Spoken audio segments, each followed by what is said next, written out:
Stranger things final episode అందరూ చూసే ఉంటారు. కాకుంటే ఇది మన ఎండింగ్లో నాన్సీ కానీ, జోనథన్ కానీ, రాబిన్ కానీ, స్టీవ్ కానీ వీళ్ళంతా వాళ్ళ ఫ్యూచర్ ప్లాన్స్ మాట్లాడుకొని, సో ఎండింగ్లో అందరు చేర్స్ చెప్పుకోగా అందరికి ఏమున్నాయి మోస్ట్ ఆఫ్ ద ఫ్యాన్స్కి, ఇది మన స్టీవ్ ఉన్నాడు కదా, స్టీవ్ రియల్ లైఫ్లో సింగర్ జో కీరీ అని, ఆయన రియల్ లైఫ్లో సింగరు. ఆయన ఎండ్ ఆఫ్ ద బిగినింగ్ అని సాంగ్ పాడండి. ఆ సాంగ్ని మీరు చాలా నాకు తెలిసి ఇన్స్టా రీల్స్లో కానీ చాలా ఇన్స్టా స్టోరీస్లో మీరు కూడా ఎప్పుడో పెట్టే ఉంటారు. చాలా ఫేమస్ సాంగ్. సో అందరికీ ఏమున్నది ఆ సాంగ్ ప్లే చేయాలి, ప్లే చేస్తే అయిపో కదా ఎండింగ్లో అని ఈ ట్విట్టర్లో ఇన్స్టాలో నడుస్తుంది అదే స్టోరీ, ఎందుకు ప్లే చేయాలని.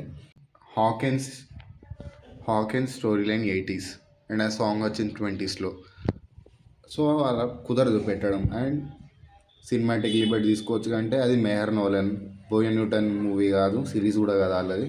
సో వాళ్ళు ఏం చేసినా పర్ఫెక్ట్ చేస్తారు కాబట్టి ఆ సాంగ్ అందుకు అక్కడ పెట్టలేదు, ప్లేస్ చేయలేకపోయారు. That's it.